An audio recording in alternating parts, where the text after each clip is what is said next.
Hey everyone, welcome to the Mind Your P's and Q's NFL podcast. We're going to talk some crap about the GM1 Fantasy League and give you our uneducated opinion about the NFL. I've got Patrick McNinch calling in for my co-host. Hi, there you go. I am not calling into your radio show. I am the co-host along with you. So let's just take that down a sec there, Howard Stern. Chill out for a second. Whatever. He's calling in. So it sounds like he's the co-host, like he's just a guy that's coming in every once in a while. He'll be here every week as long as he's committed. So here we go. Yeah, let me properly introduce myself since you didn't really do that for me. I'm Patrick McNinch, diehard Seattle Seahawks fan, and two-time winner of the Garver Men's One Fantasy Football League. My co-host Quentin Flora, coming to you live from his childhood bedroom, from what I've heard. Yes. He's a diehard Colts fan, and like you said, we're going to talk crap about the league and give you his uneducated and my educated opinion about fantasy and weekly pick'ems. So let's get straight into this, Quentin. Yeah, I mean, I am coming from the childhood bedroom of mine, and honestly, it's bringing back a lot of good memories. I've got my 2006 Super Bowl Indianapolis Colts banner on the wall, and it's just really bringing back some good memories. That's a good history to live in. Just a quick thing to let you guys know, these guys are idiots. Well, you get what you paid for, okay? So you guys can fuck off if you don't like it, and if you do, continue listening, and we'll give you a portion of the profit at the end of the season, which will be zero, but it's going to be a lot of laughs and a lot of fun. And I think we should get into the first segment here, Quentin. And that's going to be a little thing we like to call Hawks Talk. A little Seahawks talk to start the day off, because that is my team. And, not an exciting game last week. Played the 49ers while we were at home, and, we played Brian Hoyer, so it was really not that difficult from a defensive standpoint. Our offensive line is treacherous. You look them up in the dictionary, you see the word treacherous, there's our offensive line. So we got touchdown for the first time this season, only took 7 quarters, and, squeaked out the win with a 9-12 victory. And that's really going to conclude this week's Hawk Talk. I mean, we got the win. We're going to Tennessee next week, but didn't feel great about it since our offensive line was just raped and pillaged. So felt okay getting the W, but anything you had to say about the Hawks game, Quentin? I didn't get to watch the game, but all I keep hearing from everyone else is that offensive line is hard to look at. And that is kind of a trend across the league right now. So, maybe it's not so bad, because defensive lines are getting better. Offensive lines apparently are getting worse. But as long as you're getting the W, I guess so. But that is a 49ers team that is not great. So getting a win against them is not really saying a whole lot. We'll take it. We'll go 1-1 into week 3, and we've had worse starts. So I'll defend the Hawks for a moment and say that they did play the Packers week 1. So, getting shut out by the Packers is not like it's, getting shut out by the Jaguars. They're a good team. So that there's a silver lining, let's just say that. All right. Well, I'll take it. I'll take Hawks Talk, and I'll throw it over to a little segment we call Colts Corner, Quentin. Why don't you take this one? I will absolutely take this, and I will channel my inner 2006 Super Bowl champions to explain this, because that's about the only happiness that I have right now for the Colts. Yeah, we should actually really give a recap of how we together, I guess, listened/watched this game, starting basically from the second half on. Yeah, absolutely. So here, I'll explain that. We went, Patrick and I and DK and Dylan were golfing on Sunday. And on the way back, it's about halftime area, probably about the beginning of the third, I'm guessing, is when we started listening to it on the radio. Now, when we turned it on with the radio, it was going well. Jacoby Brissett was throwing the ball like a Super Bowl champion. And it just sounded like it, at least over the radio. You're not getting to watch it in person, so I guess it sounds like it. Listening to a 95-year-old man through the radio, that guy that's probably been calling those games that Johnny Unitas was the quarterback. So, yes. There's a little bit of bias there. Yeah, absolute bias. So you got Jacoby Brissett actually running an offense, unlike Scott Tolzien could even dream about doing. And we were looking up. This game was what, at that time it was probably 13-3, I believe. Yeah, they were up by more than a touchdown or so. Yeah. Right, and then right about the time, midway through the fourth quarter, is when we got to my apartment to turn the game on. Midway is when we started turning it on TV and we actually started watching it, and that's when it was definitely 13-3, and all of a sudden, you blink an eye, and Carson Palmer has gone down and thrown a touchdown to J.J. Johnson. J.J. Johnson?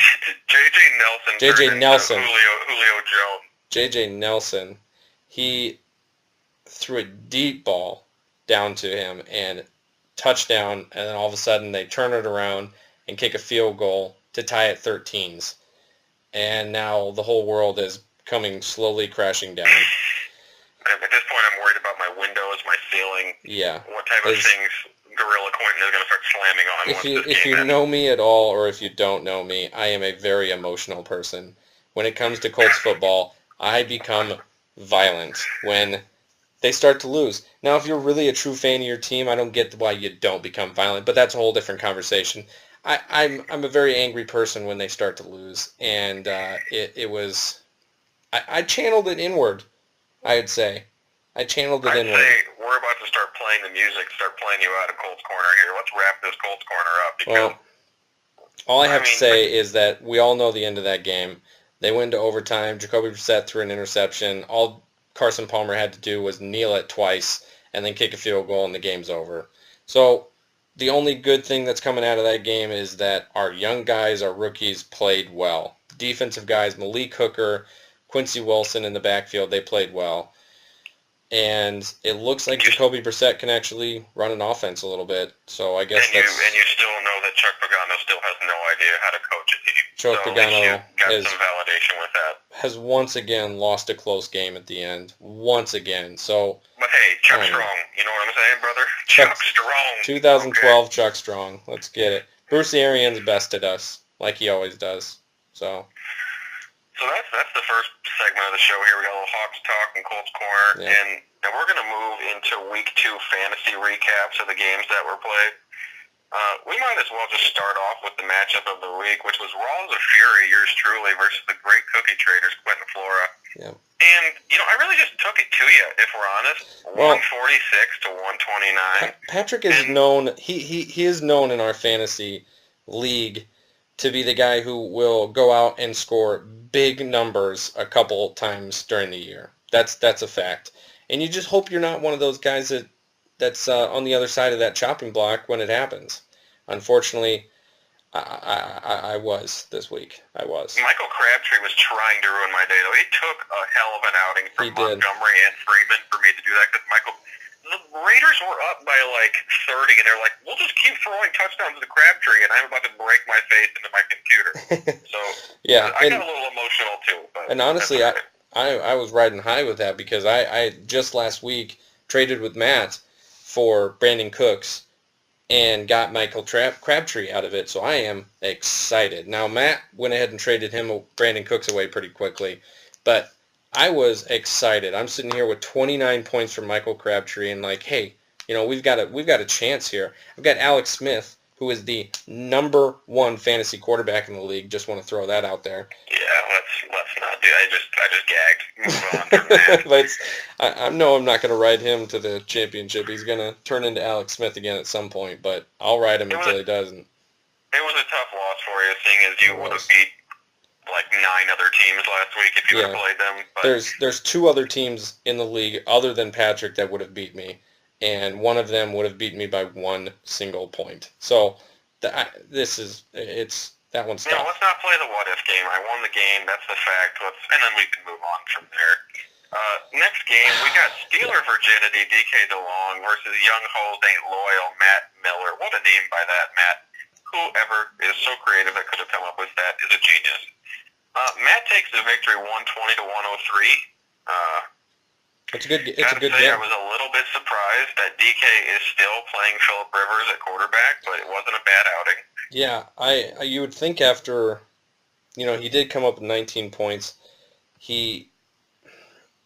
There's quarterbacks out there that can play better than him, I believe. But his first 2 weeks, he had 22 and 19. I guess he's doing the same thing that I'm doing, right, Alex Smith, until He stopped scoring points. And I don't know if it's a curse from Matt Miller, but Young Ho Koo is just throwing away games for this Chargers team. And I don't know if it's because of Matt picking him or if it's because of the team name, but there has to be some kind of correlation there.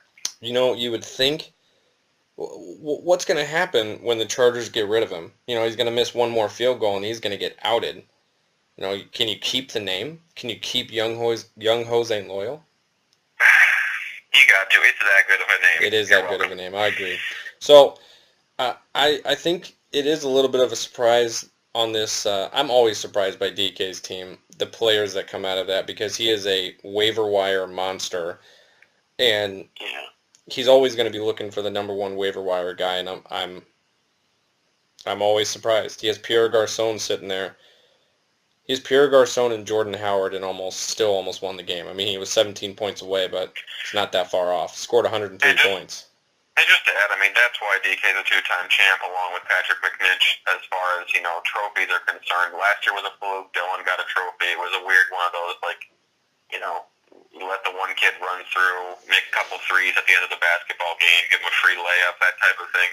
This year we don't need to do that. I mean, DK and I have championships. People need to step up or just step off and let us do what we need to do. And, good win by Matt. DK, not great picks that week. We'll move on to the worst, if not the second worst game this week. O'Doyle rules. Mitch versus Cousins are Eli's forte, Adam Krabaum. My goodness. Adam, he is pretty close to checking into some type of psychiatric unit because he is having a complete breakdown as far as players are concerned on his This team looked horrible. Eddie Lacy obviously is not getting the ball in that backfield. I mean, it's hard for him to get the ball. This could have been a segment on Hawks Talk, but Eddie Lacy was a healthy scratch during that game. We had him as inactive. Yeah. So. And the thing is, even on Adam's team did not do anything. Jimmy Graham and Eddie Lacy combining for just over a half a point, so I apologize for that.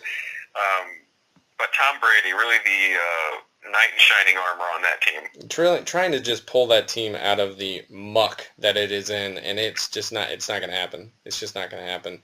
And here's the problem I have with this team, is he has 2 bench players. What is he doing?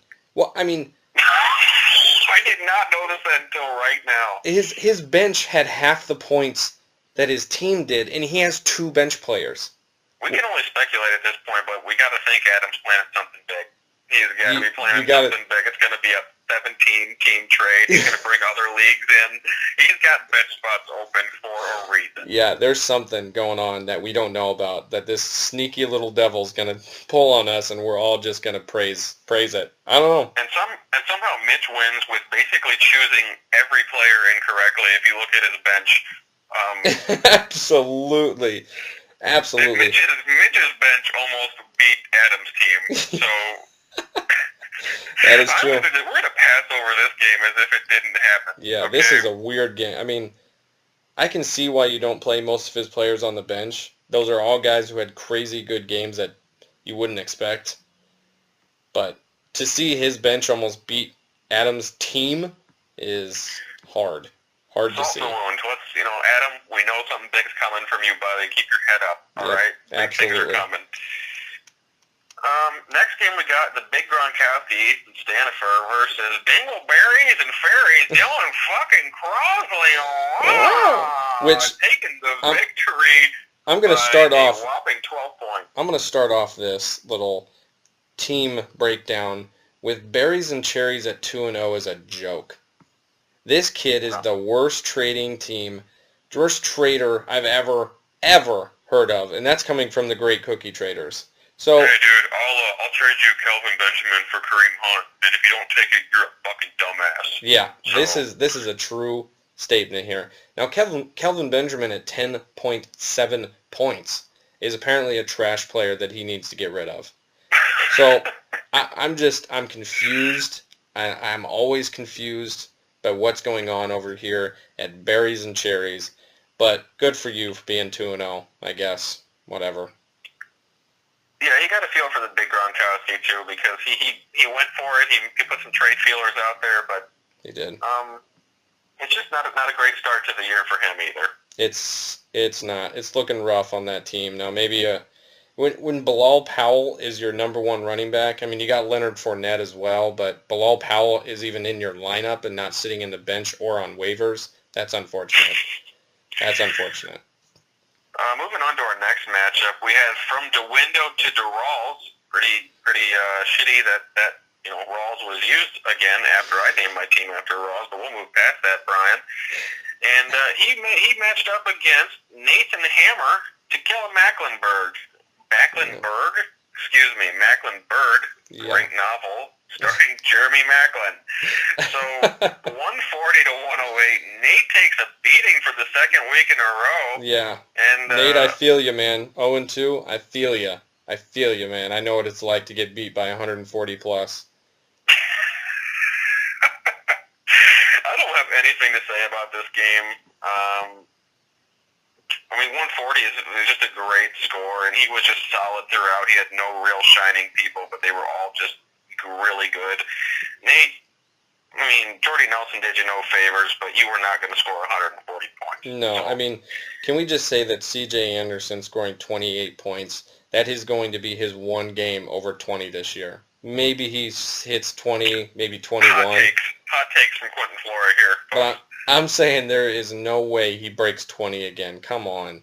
We're going to get our intern on that. They're going to make a note of that, and if it comes back again, I'm going to have a new co-host of this podcast. I mean, the final game of the week here, not to cut you off, Quentin, yeah, absolutely. But we have Welcome to the Dog Pound, first-year member Robert Harris against forgetting Brandon Marshall, John Rader, who really wanted to forget this game, is really what he wanted to forget, scoring 68 points against Rob, scoring 130. Another good performance from Rob Harris. The poop emoji for forgetting Brandon Marshall is absolutely accurate. I mean, my goodness. Because his team is playing like absolute dump. Yep. And I just want to make one note. After our fantasy draft, or after we had dinner, a bunch of us at B-Dubs, a group of people came over and drafted at my apartment. After week 2, all of the people drafting from my apartment are 2-0. And John decided not to come, and he is now 0-2. So you can suck it, John! And everyone else, I mean, I don't know if it's the reason, but I think it's got to have some sort of contributing factor. So I'm gonna leave that. I guess we could dive into this one a little bit. John's leading scorer was the Raiders defense with 18 points. That's tough to see. I mean, that's tough. And you got Carlos Santos, who, by the way, is your kicker, scoring close to the most points you have on your team. I mean, Tariq Cohen had 0.3 more, and then you had Cam Newton with only 2.82 more points. Yeah, there's nothing negative to say about Rob's team. Put up a great performance. John did across the board. Yeah, John. I mean, come on. You got to do something like a 3-team trade with Allen Robinson. I mean, those don't work out either, so don't do that. Don't do that. We know that. Well, that concludes last week's fantasy recap. There's no real big transactions to review as far as trades. I don't think anything big happened last week, so we'll see what the matchups from week 3 show. But that was week 2, Gordon. That was. Let's move on to our weekly pick'em. Now we have Matt, Patrick, myself, Dylan, and DK in this weekly pick'em. We're going to do this every week where we go through and just kind of analyze everyone's picks, kind of make fun of DK for picking random picks, and really just go through each one of them and go through the games, maybe talk about the games a little bit, and go on from there. So, Patrick, I'll let you start. I'm gonna just leave this up to you here to talk about. First game, Rams at 49ers. DK selects the 49ers. Yeah, everybody picked the Rams except for DK. I mean, that's one of those, if you just told me one person picked the 49ers, I would say, that smells like a DK DeLong pick. It's got to be a DK DeLong pick. Don't let your nose fool you. It is a DK DeLong pick. The Rams, that surprised no one. The Rams look great this year, and I get it that it's only 2 games, but... Hold on. Let's pump the brakes. The Rams look great this year. Rewind. They played the Colts tough, but that was it. Yep. So Colts. just They chill out on that. I got to watch. I got to see that game, and they just looked really good. I mean, they put up a 40 burger, and that's looks pretty good. So they're a great team. They're going to move on pretty far this year. I mean, I just upset by the whole Colts thing. That's what it game. is. This Thursday night game is the Rams and the 49ers. I don't waste time really talking about it. Rams and 49ers, that's freaking shake and bake right there. We'll move on. Yeah. Then you got Ravens at Jaguars, and across the board, we're all for the Ravens, and I think that's pretty obvious. You never really know with either of these teams. They got decent defenses right now. Blake Bortles he is a wild card at best. You never know what you're getting from him. That's true. And the Ravens are just the same way. Both teams have solid defenses, but offensively, it's a crapshoot each week. With Blake Bortles, he could be a tier 2 quarterback every once in a while, but most of the time I'd say he's more of like a low tier 3. Yeah, he's struggling to make a few JV teams right now. Based on that throwing mechanics, the throwing mechanics I saw last year, like for some reason you're not supposed to drop the ball below your hip and then put it back above your head before you throw it.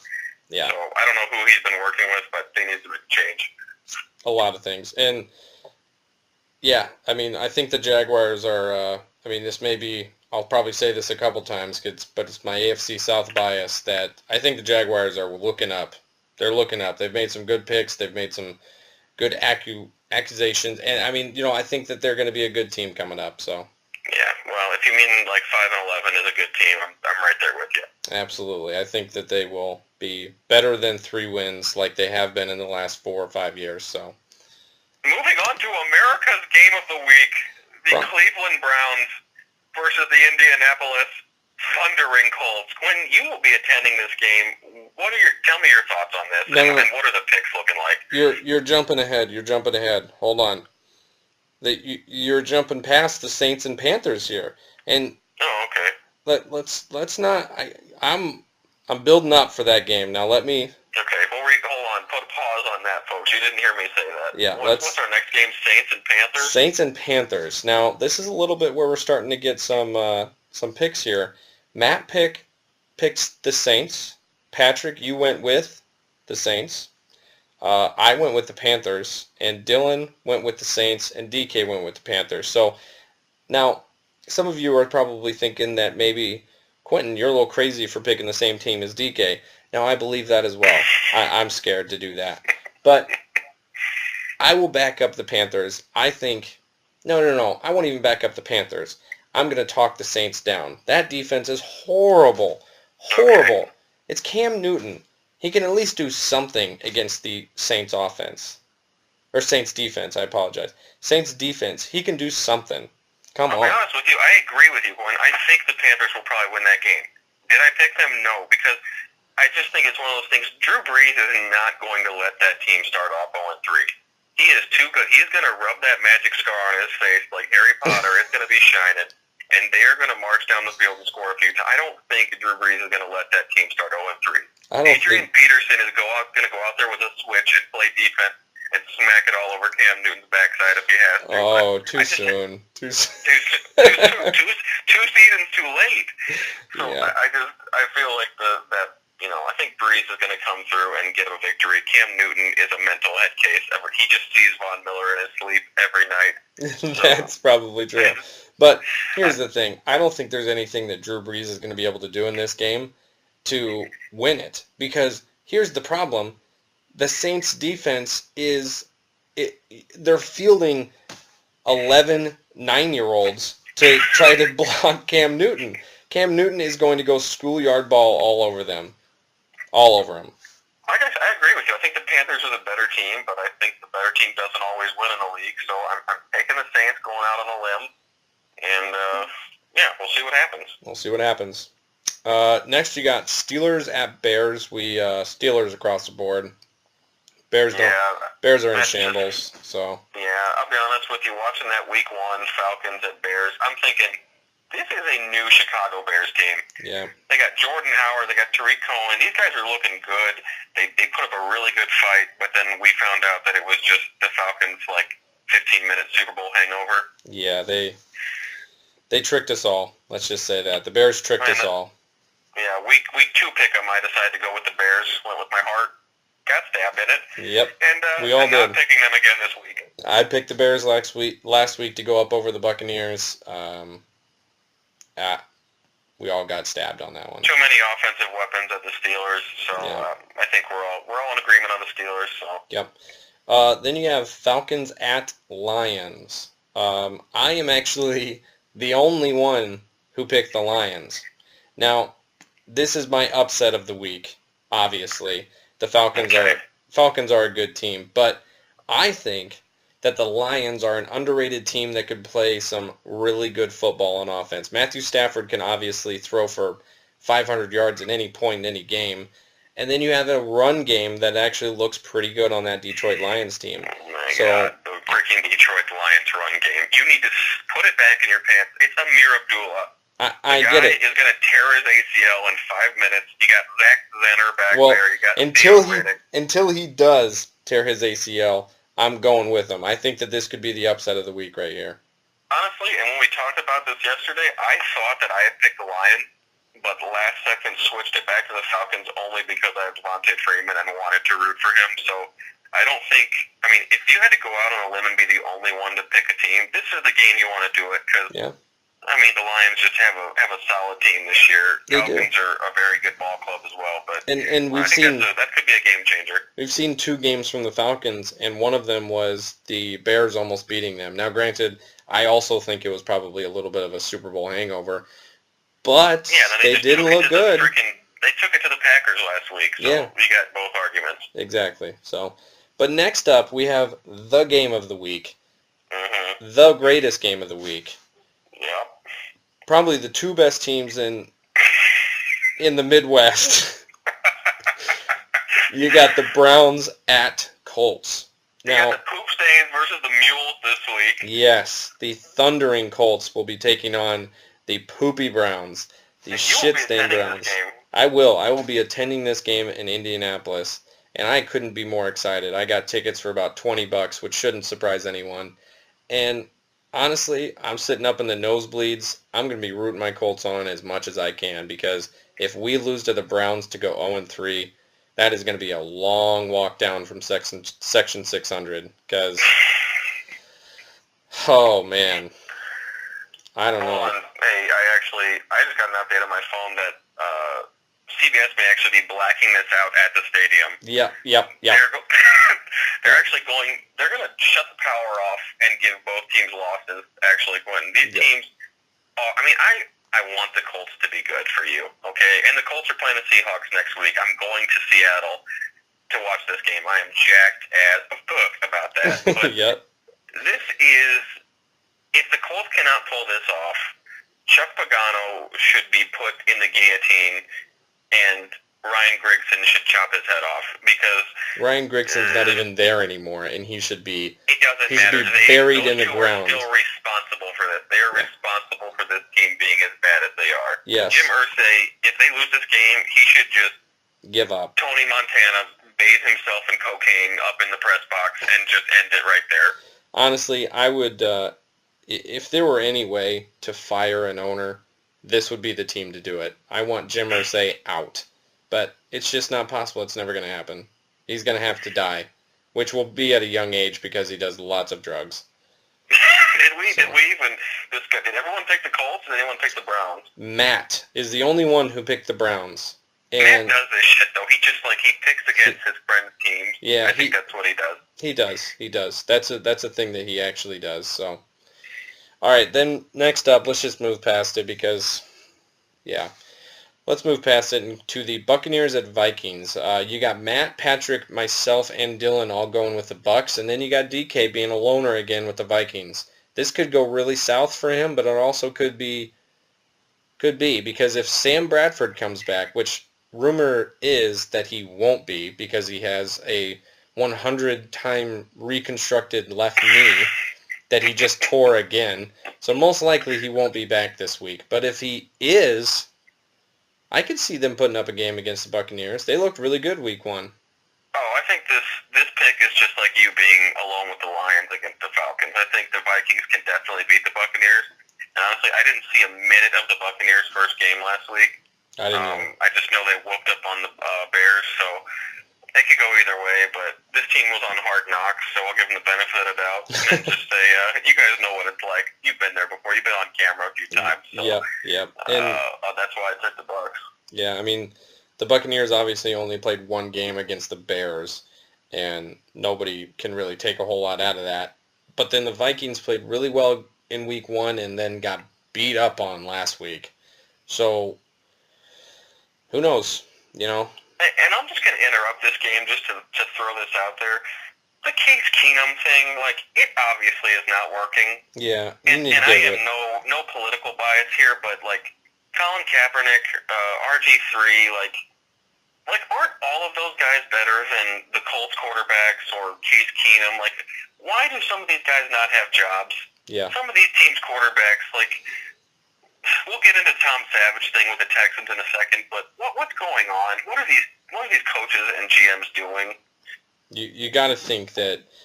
I don't know. I don't get it. I really don't get it, and I'm at a loss for words that Colin Kaepernick is literally not on a team. And the only thing I have to think is that he's just asking for a lot of money, but I still don't even think that's true. Because there's now, I know one thing's happening if Dylan's listening to this. Dylan Crosby's going, he fucking took a goddamn national fucking anthem, womp, womp, womp. You know what? Just chill out. We're taking that out of the situation. This is just about quarterback talent. I mean, if you had to play Case Keenum or Colin Kaepernick, like, Case Keenum is right there with RG3 for me. They probably both won the same percentage of games. Probably, yeah. I think RG3 is a little bit more injury prone, obviously, from the last few years we saw him. But I think Colin Kaepernick could come in and win you a couple football games, more than what Case Keenum can. Yeah, like you could sign Colin Kaepernick and not trade away a former first-round pick for Jacoby Brissett? Yep, probably. But whatever. Anyway, leave that then. Leave that for them to do. Speaking of bad quarterbacks, Texans at Patriots. You mean Tom Brady is not a bad quarterback? You are 100% correct. But the Tom Savage project. Mm-hmm. Now we shouldn't call it a project. We should call it a moment of a hobby or something. I mean, it was a complete balk by the coaching staff. My goodness, for them to put him in for 15 minutes in the beginning of that game, and then take him out and say that's it. Nope. You had an entire offseason to select Tom Savage or Deshaun Watson. You got to see them both play side by side for the entire offseason, and you go, yep, Tom Savage is our guy. We're confident. We're going in with him. And then you take him out after 15 minutes of bad play and go with Deshaun Watson and say, well, Tom, we really gave you a chance. No, you didn't. You didn't give him a chance. That's ridiculous. Ridiculous. And props to Watson for getting the win, but they were playing the Bengals last week. The Bengals are trash. Exactly. And the headline coming from this game is going to be Tom Brady throws 18 touchdowns and J.J. Watt has raised $500 million for Hurricane Harvey. That is literally going to be the headline from this game. And that's all I have to say about this game. Absolutely. Good for J.J. Watt and screw Tom Brady. So, next game, Dolphins at Jets. By the way, last game, Texans at Patriots. We all went Patriots because we're not idiots. Next game, Dolphins at Jets. You got Dolphins across the board. That one's also pretty easy. I mean, the Dolphins aren't a great team by any means, but they're going to beat the Jets. I mean, my goodness. I can't even tell you who the Jets quarterback is. I can't even tell you. I have no idea. I was thinking Christian Hackenberg. No, that's the only name that's coming to mind. He's the third string, and then you got Bryce Petty at the second string, and then you have, oh my gosh, I don't even know. Josh McClown. Josh McClown. There he is. He wants to do jumping helicopters into end zones like he's playing in Cleveland still. That guy had trauma. CT is a real thing. Okay. Here's another team that should be looking to hire a quarterback that can actually play football. And I guess maybe that their problems are deeply rooted in other problems where, my goodness, there's not a place to start rebuilding from on that team. I'll tell you where they're rooted. Look at the last two teams Rex Ryan has left. Yeah. And just the absolute shit show he has left in his aftermath. And now he's sitting on ESPN laughing away. Eating cheeseburgers, like I'm just in mid-sentence. No. All he's going to do is just talk about these teams and on Sunday afternoon after they get blown out and just laugh about them. That's all he's doing. He's having a blast. All right, let's move on. Next game, Giants at Eagles. Patrick McNinch is the only person who went with the Giants. And after that Monday night game, bit of a surprise. Bit of a surprise? You want to jump all over me for this pick, so just go on, do it. I know you want to do it. Just let me hear it. Now, they have Eli Manning and Odell Beckham. Positive or a negative? I'm not sure where you're going with this. Exactly. They have Eli Manning and Odell Beckham, but it doesn't matter if they had Peyton Manning in the backfield. That offensive line they might as well turn around and sack Eli themselves. That is what they're doing at this point. They are awful. And I think there are probably 30 teams in this league that could beat them right now. 30. I don't know why. I just have a feeling about this game, like Brandon Marshall's not going to drop wide open first down. Odell will turn something on, and just Eli is what Eli is. He's a Forrest Gump with a helmet on, and he just finds a way to make things happen.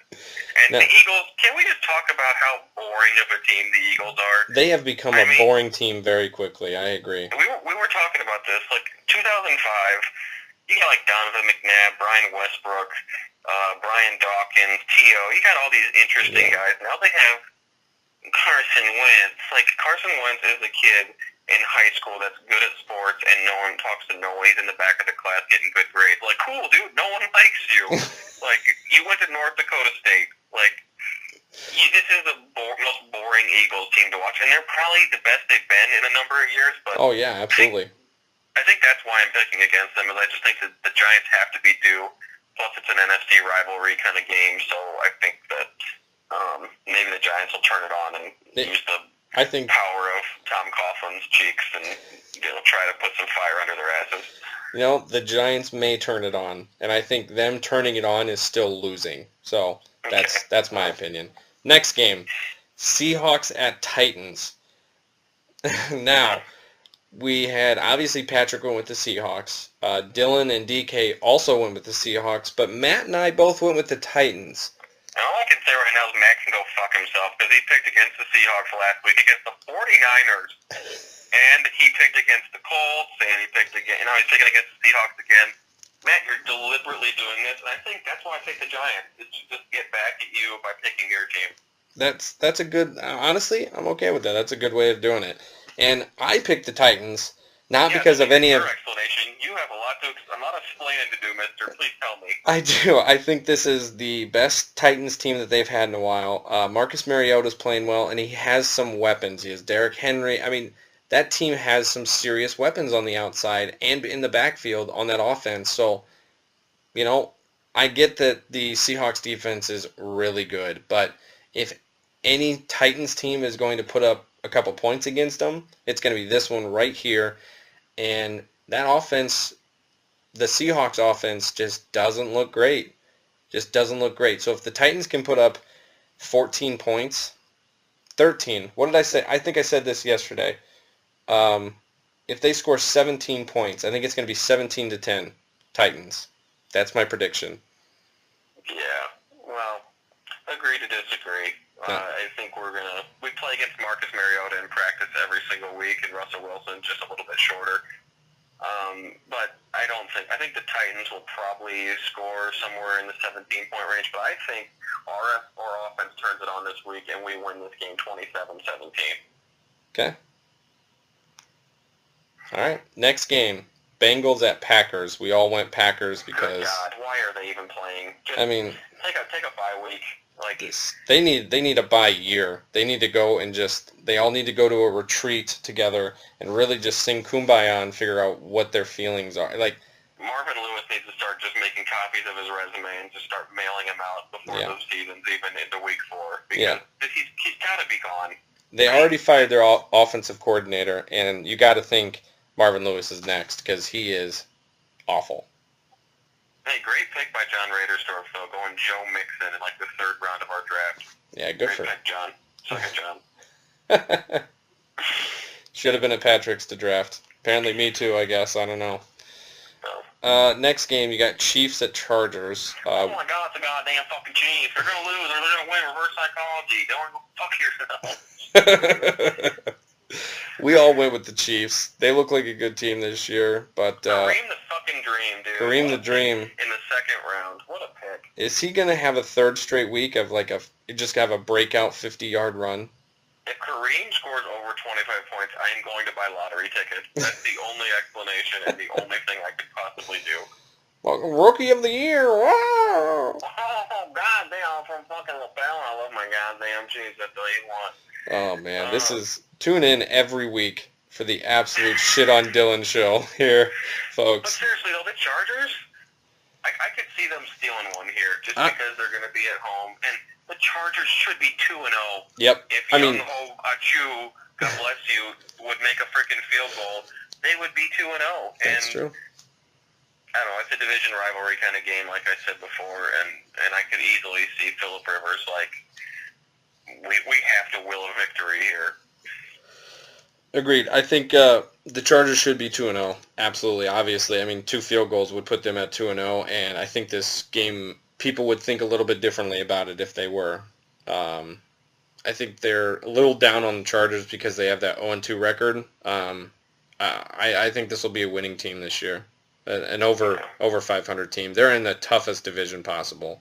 So, Next game you got Raiders at Redskins. I've been waiting all day for a Sunday. That's the Carrie Underwood impression. Yeah, so, next week we'll actually have that song, and then we'll probably get sued, but whatever, because obviously ESPN's watching, and Raiders have been selected by everyone except for Dylan, who picks the going with Rowdy the Redskins. Come on, Dylan. We know what this is. This is a Raiders or a Chiefs rival, and you're too much of a chicken shit to just pick the Raiders even though you know they're going to win. Yep, absolutely. Are you telling me that you think Kirk Cousins is more of a man than Derek Carr? Because I think that's what you're telling me. And I cannot sit here and believe that this Redskins team has even close to enough to beat that Raiders team, because that Raiders offense oh my goodness. Derek Carr is out for blood. On the sideline. Yeah, Derek Carr got hurt in the playoffs last year, and I solely believe that that's why the Raiders didn't go any farther last year, and he is out for blood at this point. He is. Had Pat McGroin come in after him, all right? I mean, I know his name's Matt McGroin, but you guys all get the joke. And Stick with Derek it. Carr, let's just give an example of these two teams and who's leading them. Okay, you got Derek Carr breaks his leg and just looks at his offensive line and goes, guys, it's broken. It's broken. I'm sorry, it's broken. And you got a guy like he doesn't freak out, just wishes he could play. And then you got a guy like Kirk Cousins who wins like a Week 8 game to probably go to like 2-6 and is screaming "you like that" at the top of his lungs. Okay, the guy should be kicked out of the league just for that. and you got Jay Gruden, Jack Del Rio. I mean, if it was John Gruden coaching, I tell you what, man, they'd run that spider through Y banana all day, and I think the Redskins might have a better chance, man. But they don't have him. They have his brother Jay, and they're going to be a perennial 8-8, wishing they were making the playoffs. Absolutely. That is a hot take right there. That is exactly accurate. I'm going to get off my soapbox, and Monday Night Football, here we come. Here we come. Cowboys at Cardinals. The high-flying Cardinals have been selected by Matt, and Matt only.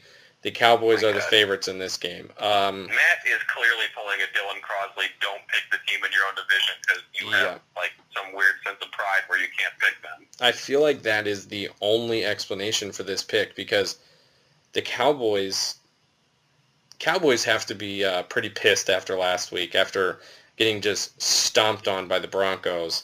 I mean, the Broncos are a great team, don't get me wrong, but they got stomped on. They looked silly. And that Cardinals team squeaked. Yeah, they squeaked out a win against a tough team. Okay, hold on. Hashtag tough team. That's what we're. Squeaked out a win against the Indianapolis Thundering Colts, as one might call them. But it was obviously like the Cowboys are a better team than what they showed last week, and the Arizona Cardinals are who we thought they were, and they are not that good of a team this year. Carson Palmer, he's going to be playing shuffleboard in a couple minutes. The guy is 95 years old. He's got one foot in the grave. He he cannot lead this team to the promised land. I'm going Dak Prescott going age against Carson Palmer, who is, he's already got his grave plot picked out. So, yeah. Well, that sums it up. Pick'em, isn't it? What's that? That's the weekly pick'em. That is the weekly pick'em, folks, and that comes right to the end of our show here. We're happy to do this, and we think we're hilarious. We just want to see if other people think we're hilarious. So go ahead, comment down below, and let us know if we're hilarious. If you think that we're not, please just don't comment, because our feelings can be hurt very easily, and that would be mean, and that's also cyberbullying. So please don't. Patrick, I'll let you go ahead and take us away. I don't really have any closing words. I mean, you guys, if you got anything you want us to talk about, hit the like button, subscribe. We're going to be sending these YouTube videos out every week. At this point, it seems like we've just eclipsed 100,000 subscribers. Just got it. We just Here tonight, we are. So the fact that they've already emailed me showing a picture of our big YouTube plaque we're getting, it just shows that, hard work, determination, it gets you places in this world. So, and you guys could take a note of that, a little thing or two, take from me, and maybe you'll have a championship belt in Garver Men's One this year, because at this point it's basically me in DK's league, somewhat Dylan's. But hope you guys enjoyed the first podcast here, and if you want to hear it again next week, give us a couple topics to talk about, and we'll just, freestyle this shit every week. That's all we got. Thanks, guys. Bye.